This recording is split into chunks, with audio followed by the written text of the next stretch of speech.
जगह मैं रहता था, देहरादून से थोड़ा आउटस्कर्ट्स पे एक जगह है क्लेमेंट टाउन।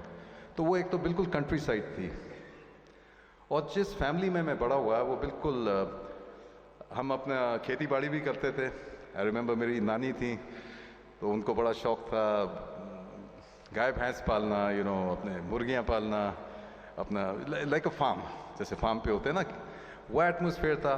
फिर मेरे फैमिली में लोगों को म्यूज़िक बहुत पसंद था, तो हम लोग अक्सर शाम को बैठ के, मेरे कज़न्स थे, अंकल्स थे, कोई गिटार बजा रहा है, अपना गाना बजाना करते थे। बिल्कुल इट वाज अ वेरी ज़मीन से जुड़ा हुआ एक अपब्रिंगिंग थी। और कंट्री म्यूज़िक जो मैंने देखा, हालांकि ये अमेरिका से जोड़ा जाता है कॉबॉयज़ के साथ, लेकिन मैंने देखा ये म्यूज़िक में मुझे तीन चीज़ें अपील करी जो एज एन इंडियन मुझे लगा ये मुझसे यूँ जुड़ा हुआ है, क्योंकि कंट्री म्यूज़िक में तीन चीज़ें थी जो हम एज इंडियंस हमारे बहुत करीब हैं। नंबर वन, कंट्री म्यूज़िक में मेलोडी होती है, अगर हम इसे सुनेंगे मेलोडियस म्यूज़िक है, और हम जो हिंदुस्तानी लोग हैं हमें मेलोडी पसंद है।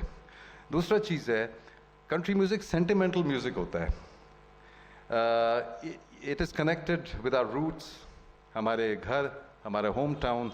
जैसे वो एक कंट्री सॉन्ग है ना, country roads take me home, आपने सुना होगा। तो we Indians are very sentimental people, at least मुझे पता है, मैं तो सेंटिमेंटल हूँ। मेरे माँ बाप, मेरा होम टाउन, मेरा गांव, ऑल दीज थिंग्स। सो ये चीज़ें थी। एंड प्लस कंट्री म्यूज़िक में एक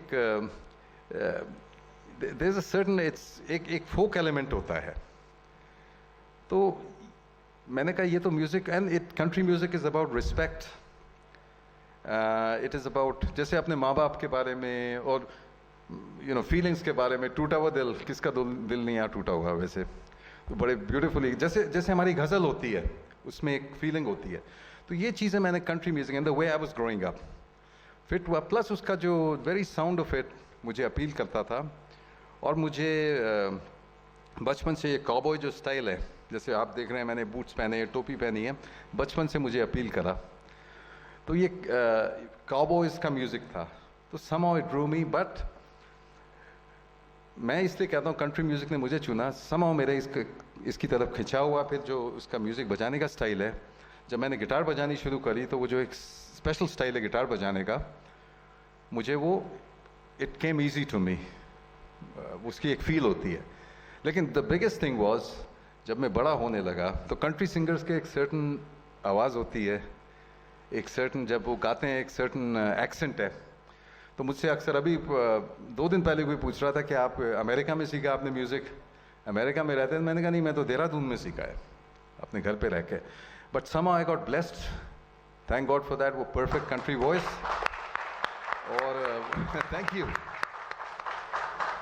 इसीलिए मैं बताना चाहता हूँ कि you don't have to go anywhere, sometimes कहीं पे भी चाहे हम होए, टैलेंट ऐसी चीज़ है, it can find you anywhere, it's I can't explain it।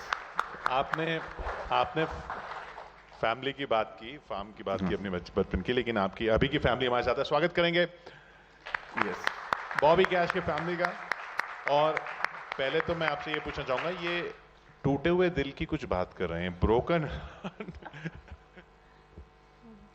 मेरा दिल बिल्कुल टूटा हुआ नहीं है। ये जुड़ा, इनके साथ जुड़ा कैसे? देहरादून में। ये गिटार की वजह से या टोपी की वजह से? अब टोपी, गिटार, उनकी फ्रेंडलीनेस, उनका प्रेजेंस, उनका काइंडनेस।